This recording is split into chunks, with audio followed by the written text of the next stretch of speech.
Veselības karma 2025. gadā katrai zodiaka zīmei.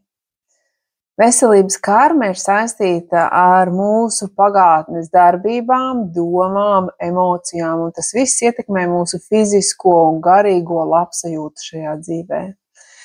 Veselības karmas pētījumi ir viena no vēdiskās astroloģijas jomām, kas mēģina izskaidrot, kā mūsu pagātnes rīcības ietekmē mūsu pašreizējo veselību. Tāpēc veselības karma norāda ne tikai uz fizisko stāvokli, bet arī uz mūsu garīgo un emocionālo veselību. Jo, ja cilvēks sevi ir pakļāvis kaut kādām negatīvām darbībām vai izjutis emocionālu disbalansu savā iepriekšējā dzīvē, tas var šajā dzīvē izpausties kā ķermeņa vājums vai garīgas veselības problēmas šajā dzīvē. Kā uzlabot veselības karmu? Pirmkārt, jau apzināta dzīvesveida maiņa. Ieviešot pozitīvas pārmaiņas savā uzturā, vingrošanas paradumos un emocionālajā stāvoklī. Tāpat arī meditācija un apziņas attīrīšana palīdz līdzsvarot ķermeni un dvēseli. Tāpat harmoniska planētu stāvokļu nodrošināšana atbilstoši savam horoskopam, zinot savu horoskopu, pielāgojot savu dzīvesveidu, nelabvēlīgo planētu harmonizētām ietekmēm un, protams, ka detoksikācija veicinātu ķermeņa attīrīšanu un tā vibrāciju uzlabošanu. Bet, astroloģisks vēstījums katrai zodiaka zīmē par 2025. gada veselības karmu. Auns. Auniem 2025. gadā ir jābūt uzmanīgiem par galvas un muskuļu veselību. Stresa vadība būs svarīga, lai izvairītos no emocionāliem un fiziskiem izsīkumiem. Mans padoms aunam: praktizējiet meditāciju un dziļo elpošanu, lai uzturētu garīgu un fizisku veselību. Vērsis. Vēršiem iespējami gremošanas problēmas vai hroniskas slimības. Tāpēc mans padoms vēršiem ir rūpēties par uzturu un regulāru fizisku aktivitāti, lai izvairītos no problēmām. Dviņi.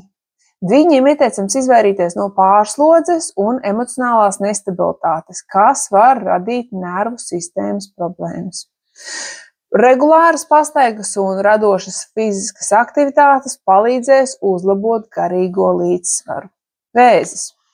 Vēžiem iespējama ūdens aizture un emocionāla nestabilitāte, kas var ietekmēt vēderu un limfātisko sistēmu. Tāpēc mans padoms: uzturiet hidratāciju un regulāri veiciet detoksikācijas rituālus. Lauva. Lauvām jāuzmanās no sirds veselības problēmām un mugurkaulu problēmām. Tāpēc mans padoms: veiciet regulārus vingrinājumus, īpaši spēka treniņus, jo tie palīdzēs uzturēt veselību. Jaunava. Jaunavām iespējama imūnsistēmas vājināšanās un ādas problēmas. Tāpēc ēdiet veselīgu pārtiku un veiciet regulāru ķermeņa attīrīšanu. Svari. Svariem būs problēmas ar nierēm un urīnceļu veselību. Tāpēc pieturieties pie veselīga šķidruma daudzuma un izvairieties no pārāk daudz saldumiem. Skorpions. Skorpioniem var būt problēmas ar seksuālo veselību vai hormonālo līdzsvaru. Tāpēc praktizējiet jogu vai meditācijas, lai uzlabotu ķermeņa līdzsvaru. Strēlnieks. Strēlniekiem iespējama ceļgala un gūžas problēma parādīšanās, tāpēc iekļaujiet fiziskās aktivitātes, kuras ir saistītas ar mobilitātes uzlabošanu.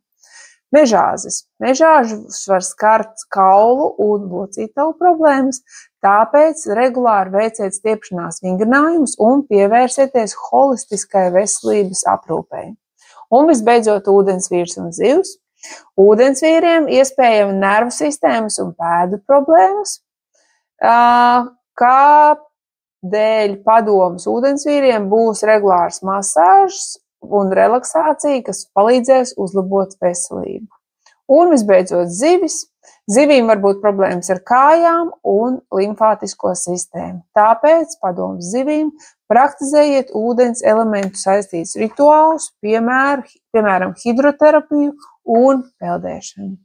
Tāda ir 2025. gada veselības karma katram zodiaka zīmē. Ja vēlaties uzzināt sīkāk tieši par savu zodiaka zīmi, piesakies individuālai konsultācijas, like šim video, seko manam kanālam un uzzini katru nedēļu vairāk astroloģisku informāciju. Uz tikšanos! Veselību!